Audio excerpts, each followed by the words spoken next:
뉴욕시 난민 수용시설 대부분이 퀸즈 저소득층 지역에 집중됐다는 분석이 나왔습니다. 오는 11월부터 뉴욕시 가정 쓰레기도 뚜껑 있는 용기 배출이 의무화됩니다.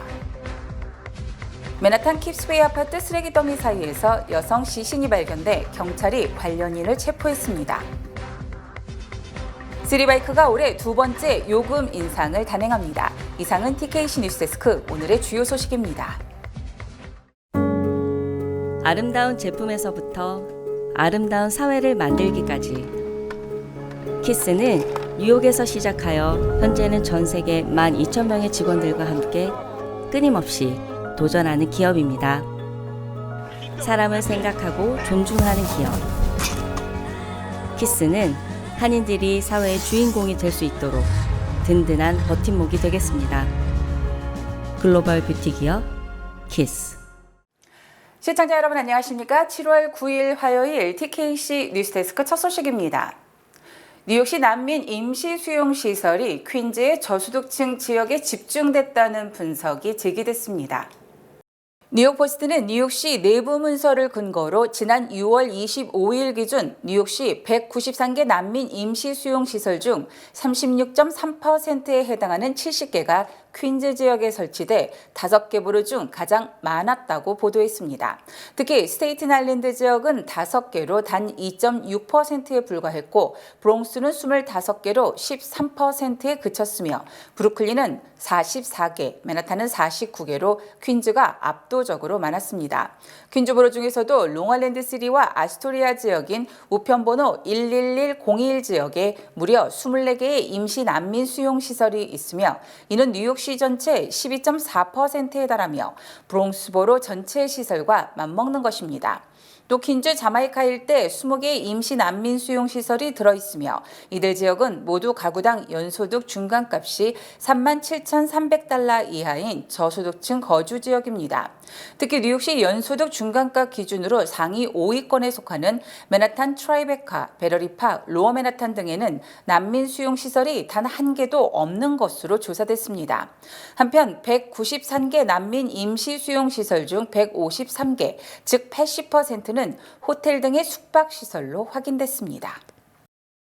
오는 11월 12일부터 대부분의 뉴욕시 주택에 뚜껑 있는 쓰레기 용기 배출이 의무화됩니다. 7일 에릭 아담스 뉴욕시장과 제시카 티시 뉴욕시 위생국장은 앞으로 10개 미만의 유닛이 거주하는 모든 주택 건물의 쓰레기는 뚜껑이 달린 튼튼한 용기에 담아 배출해야 한다고 밝혔습니다. 새로운 정책은 오는 11월 12일부터 적용됩니다. 배출 용기는 뚜껑이 있고 쥐가 접근하지 못할 정도로 튼튼해야 합니다. 해당 건물주들은 11월 11일까지는 기존 방식대로 쓰레기를 배출할 수 있지만 이후부터는 55갤런을 초과하지 않으며 뚜껑이 달린 튼튼한 용기를 사용해야 합니다. 2026년 6월부터는 뉴욕시에서 판매하는 규격화된 쓰레기 배출 용기를 사용해야 합니다. 해당 쓰레기 배출 용기는 $51로 9월 3일부터 순차적으로 배송이 시작됩니다. 아담스 시장은 해당 용기는 최소 10년을 쓸 수 있을 것이라고 말했습니다. 한편 쓰레기 배출 용기 수칙은 분리수거 용기가 아닌 일반 쓰레기 배출에만 적용됩니다. 시 관계자들은 이번 정책으로 거리에 질비한 쓰레기의 수가 70%가량 줄어들 수 있을 것이라고 말했습니다.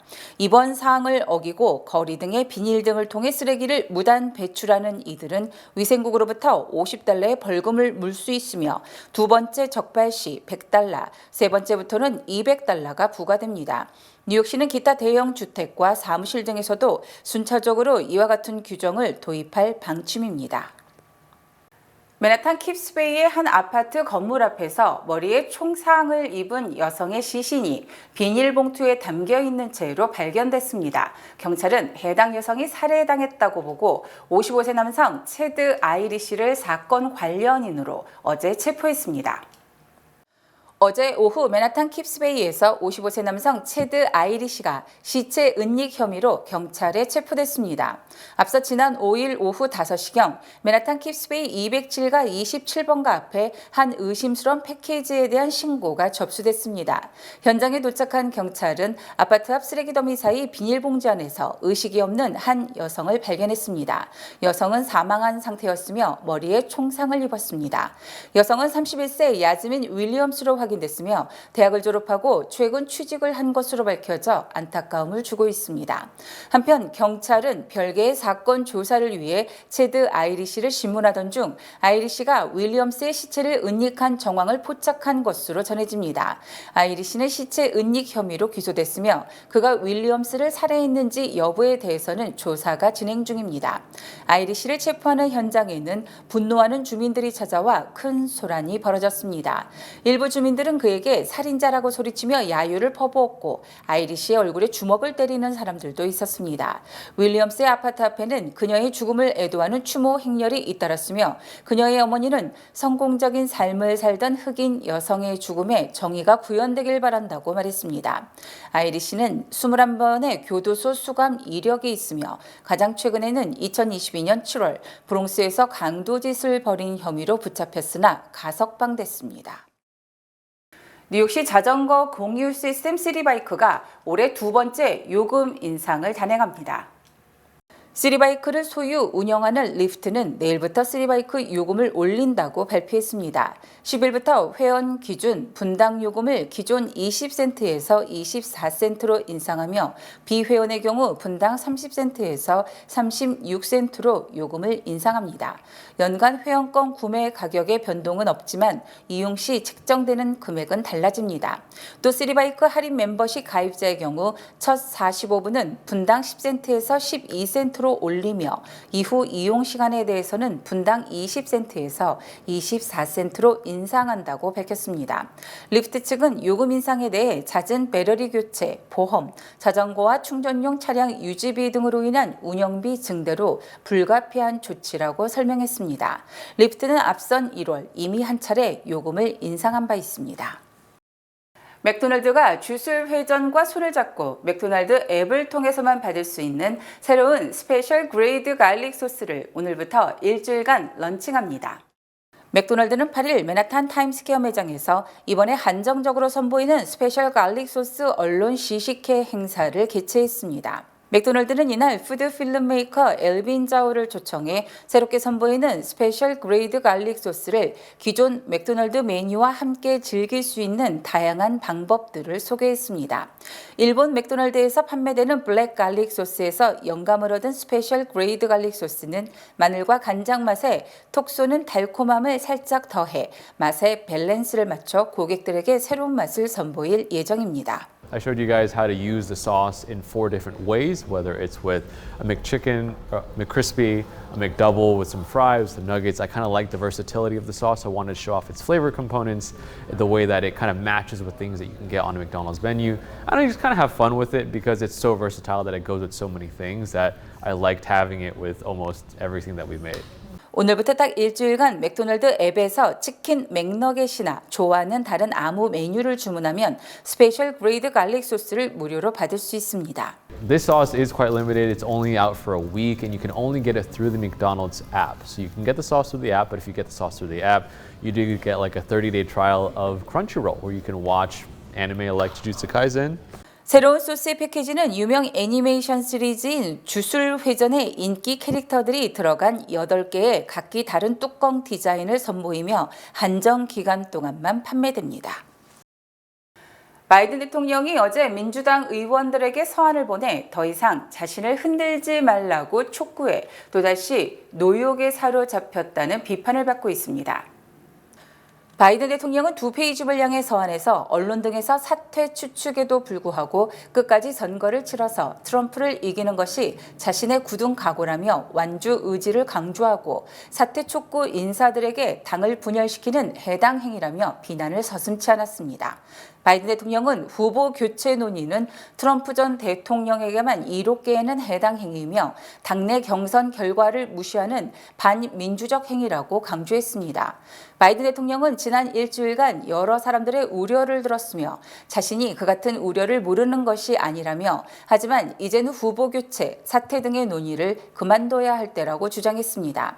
바이든 대통령은 오직 유권자만이 민주당 후보를 결정할 수 있다면서 우리가 당의 절차를 무시하면 어떻게 이 나라가 민주주의를 지킬 수 있겠느냐며 이제는 힘을 모아 전진하고 트럼프를 패배시켜야 할 때라고 호소했습니다. 바이든 대통령은 또 MSNBC와의 전화 인터뷰에서 불출마를 요구하는 인사들에 대해 대권 도전을 선언하고 자신을 상대로 뛰어보라며 전당대회에서 자신에게 도전을 하라고 목소리를 높였습니다. 바이든 대통령이 완주 의지를 거듭 밝히고 반대파 인사들을 해당 행위라고 압박했지만 일부 민주당 의원들은 후보직 포기를 요구한 것은 물론 민주당 유권자들은 포기 촉구 단체까지 만들고 있습니다. 민주당 소속 일부 정치인과 펜실베니아와 미시간 등 경합주 민주당 유권자들은 조는 횃불을 넘겨라라는 이름의 단체를 결성하고 대선 레이스 포기를 촉구했습니다. 이 단체는 웹사이트에 2020년 당시 바이든은 과도기 대통령이 되기로 약속했다며 그는 그 약속을 잘 이행함으로써 국가를 최우선시하고 민주주의를 구한 사람으로 남아야 한다면서 바이든의 사퇴 결단을 요구했습니다. 또 애담 스미스 연방 하원 의원은 어제 공개적으로 바이든의 재선 포기를 요청했으며 이에 따라 포기를 요구한 의원이 6명으로 늘어났습니다. 정치인들 외에도 민주당 선거 전략가로 알려진 제임스 카빌도 클린턴 전 대통령과 오바마 전 대통령 등이 바이든 대통령을 대신할 새로운 인물을 물색해야 한다고 주장했습니다. 바이든 대통령을 담당하는 파킨슨병 전문의가 지난해부터 8개월간 백악관을 8차례 방문한 것으로 확인됐습니다. 뉴욕타임즈는 백악관 방문자 출입 기록을 근거로 윌터리드 군병원 소속 파킨슨병 전문의인 케빈 캐너드가 지난해 7월부터 지난 3월까지 모두 8차례 한 달에 한 번꼴로 백악관을 방문했다고 보도했습니다. 캐너드는 윌터리드 군 병원에 20년간 근무한 파킨슨병 전문가로 링크드인에 자신을 2012년부터 백악관 의료팀을 지원하는 신경과 전문의라고 소개하고 있습니다. 이에 앞서 뉴욕포스트와 영국 가디언지도 올해 1월 17일 심장병 전문의인 존 앳우드가 백악관에서 바이든 대통령 주치인 케빈 오코너를 만났다고 보도했습니다. 뉴욕타임즈는 파킨슨병 전문의가 왜 백악관을 방문했는지 대통령을 만났는지 등은 확실하지 않다며 다만 캐너드와 대통령 주치의는 지난 2월 28일 진행된 바이든의 정기 건강검진 한 달을 앞두고 만난 것이 확인됐다고 지적했습니다. 이에 대해 백악관 측은 바이든 대통령이 3차례 신경과 전문의를 만난 것은 사실이며 파킨슨병 전문의가 백악관을 방문했는지 등은 확인해 줄 수 없다고 밝혔습니다. 또 바이든 대통령은 파킨슨병 치료를 받지 않았으며 파킨슨 약을 복용하고 있지 않다고 강조했습니다. 트럼프 대세론이 점점 힘을 얻고 있는 가운데 트럼프 전 대통령이 경합주에서 한 걸음 더 나아가 민주당 텃밭 공략에 나섰습니다. 정치 전문 매체 더 힐은 바이든 대통령이 고전하는 사이 트럼프 전 대통령이 복수의 민주당 강세주로 기반 확대를 꾀하고 있다며 이는 불과 몇 주 전만 해도 상상하기 어려웠던 일이라고 보도했습니다. 즉 트럼프 전 대통령은 첫 TV 토론 전까지 펜실베니아와 미시간, 조지아, 네바다, 위스콘신 등 이른바 대선 승패를 좌우하는 것으로 알려진 6, 7개의 경합주 공략에 모든 역량을 집중했었습니다. 하지만 첫 TV 토론을 통해 바이든 대통령의 고령 리스크가 급부상되면서 경합주를 손에 넣었다고 판단한 트럼프 전 대통령은 일부 민주당 우세주로 공략 대상을 더 넓힌 것입니다. 트럼프 전 대통령이 눈독을 들이는 민주당 텃밭은 뉴햄프셔와 버지니아, 미네소타로 일단 이들 주에 대한 대규모 유세로 스킨십 강화에 나섰습니다. 트럼프 전 대통령은 지난달 28일 TV 토론 다음 날 버지니아주에서 대규모 유세를 갖고 바이든 대통령을 조롱하며 자신이 유일한 대안이라고 강조했습니다. 트럼프 전 대통령이 이들 3개의 주를 우선 공략하는 것은 공화당 소속 주지사가 장악한 지역으로 비록 연방 상원 의원은 민주당이지만 유권자 저변에는 보수 심리가 깔려 있다고 보기 때문입니다. 하지만 이들 세 개 주는 최근 20년간 대통령 선거에서 단 한 차례도 공화당 후보가 승리한 적이 없으며 만약 트럼프 전 대통령이 이 세 개 주에서 승리한다면 올해 대선뿐만 아니라 차기 대선에서도 공화당 승리의 발판을 굳히는 것으로 평가됩니다. 미국 소비자들이 2달 연속 인플레이션이 낮아질 것으로 기대하는 것으로 조사됐습니다. 뉴욕 연방준비은행의 6월 소비자 전망 설문조사 결과 미국인들의 향후 1년 뒤 기대 인플레이션은 3.0%로 조사됐으며 이는 지난 5월 조사 때 3.2%보다 하락한 것입니다. 특히 지난 4월 조사 때 3.3%까지 오른 뒤 2개월 연속 하락한 것이며 지난해 12월부터 3월까지의 안전적 수준으로 되돌아간 것입니다. 블룸버그 통신은 이에 대해 올해 1분기 예상보다 높았던 인플레이션이 최근 몇 달간 둔화된 것으로 다른 지표와도 일치하며 인플레이션 완화에 진전이 있었다는 제롬 파월 연준 의장의 견해를 뒷받침하는 것으로 평가했습니다. 또 11일 발표 예정인 식료품과 에너지를 제외한 6월 근원 소비자 물가 지수는 2달 연속 0.2% 상승할 것으로 전망이 됐고 이는 지난해 8월 이후 2개월 연속 가장 소폭의 상승을 보이는 것입니다. 향후 1년간 주택 상승 전망도 전달 3.3%에서 3.0%로 낮아졌으며 이는 지난 12개월 평균 상승률 수준으로 돌아간 것입니다. 또 3년 기대 인플레이션은 전달 2.8%에서 2.9%로 소폭 상승했으나 5년 기대 인플레이션은 3%에서 2.8%로 낮아졌습니다. 이 같은 소비자 전망 조사 결과는 물가 상승률이 장기적으로 2% 후반대에서 횡보할 가능성을 제시한 것으로 풀이됩니다. 현대차 미국 법인이 딜러들과 공모, 전기차 판매량을 부풀린 혐의로 민사소송을 당했습니다. 일리노이주 네이플턴 오로라 인포르를 비롯한 현대차 딜러그룹이 지난 5일 시카고 소재 일리노이 북부 연방법원에 현대자동차 미국 판매 법인을 상대로 손해배상 소송을 제기했습니다. 이들은 소송장에서 현대차 미국 법인이 딜러들에게 리스 차량의 재고 코드를 조작, 판매량을 부풀리도록 압력을 가했으며 이에 협조하는 딜러에 대해서는 할인, 인기 모델 차량 공급, 소비자에 대한 할인 쿠폰 지급 등의 보상을 제공했다고 주장했습니다. 이들은 만약 이에 응하지 않는 딜러들에 대해서는 가격 할인 등의 혜택을 주지 않음으로써 가격을 기준으로 차별을 금지하는 로빈슨 페트만법을 위반한 것이며 인기 모델 차량도 공급하지 않았다고 강조했습니다. 이에 대해 현대차는 어제 성명을 통해 현대차는 딜러들의 판매량 조작을 용인하지 않으며 소송장을 검토한 뒤 자체 조사를 시작하겠다고 밝혔습니다. 특히 현대차는 소송을 제기한 원고 측인 네이플턴이 사우스 플로리다에서 운영 중인 딜러 2개사에서 성폭행 혐의로 피소되는 사건이 발생, 현대차가 딜러 계약 해지 소송을 벌이고 있다고 밝혀 딜러 측이 딜러 계약 해지에 앙심을 품고 소송을 제기했음을 시사했습니다.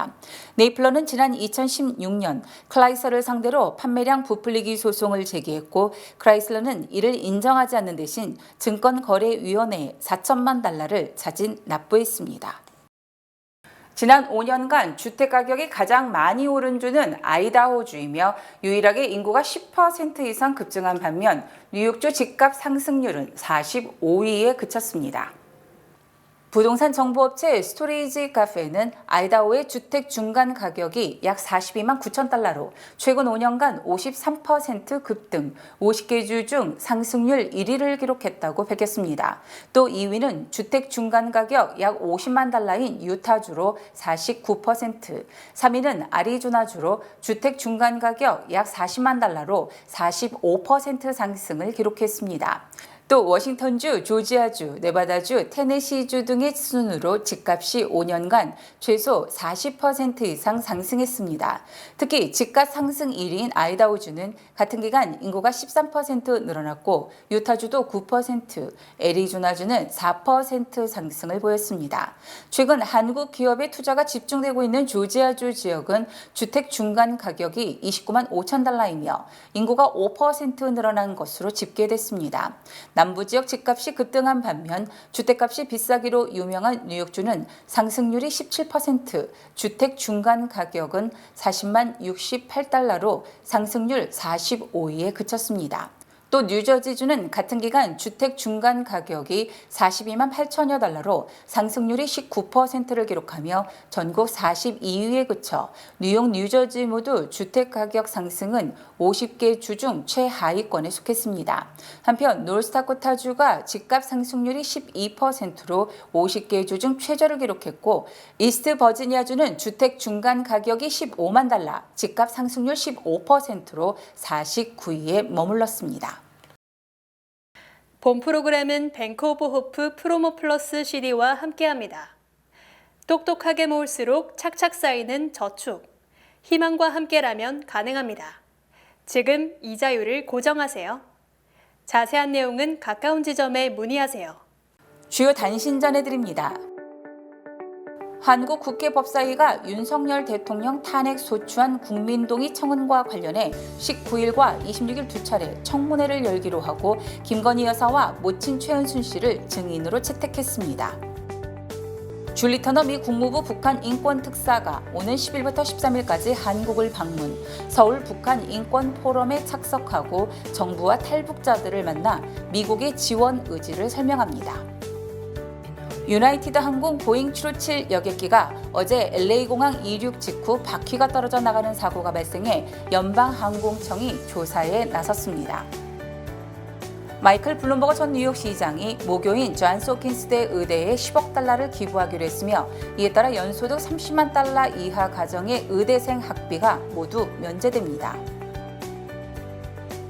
베스트셀러인 부자 아빠, 가난한 아빠의 저자 로버트 기요사키가 기술 차트가 역사상 가장 큰 시장 붕괴를 보여주고 있다며 폭락을 경고했고 다만 내년 말부터 다시 강세장이 와서 사상 최고치를 경신할 것이라고 주장했습니다. 한국인이 가장 많이 보유한 해외 주식이 테슬라로 집계되자 일론 머스크 테슬라 최고 경영자가 한국인은 똑똑한 사람들이라는 글을 X에 올렸습니다. 세계적 팝스타 저스틴 비버가 인도 재벌의 결혼식 축하 공연으로 무려 1,000만 달러를 받은 것으로 알려졌습니다. 일론 머스크 테슬라 최고 경영자의 보상안 소송과 관련해 원고 측 변호사들이 10조 원에 달하는 테슬라 주식을 요구해 파문이 일고 있습니다. 날씨 전해드립니다. 수요일인 내일은 대체로 흐린 가운데 바람이 많이 불겠으며 곳에 따라 천둥, 번개를 동반한 비가 내리는 곳이 있겠습니다. 내일 아침 최고 기온은 86도, 밤 최저 기온은 75도입니다.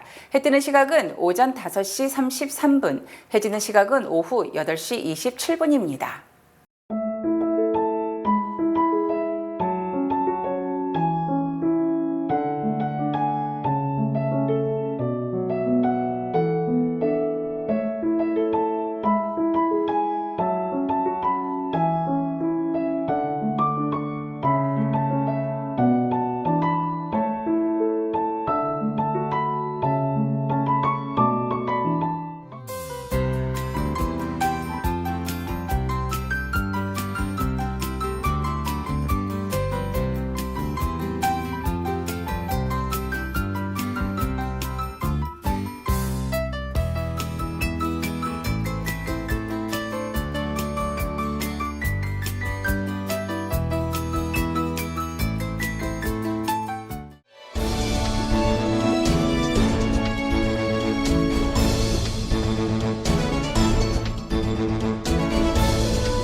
이상으로 7월 9일 화요일 TKC 뉴스데스크를 마칩니다. 시청해주신 여러분 고맙습니다.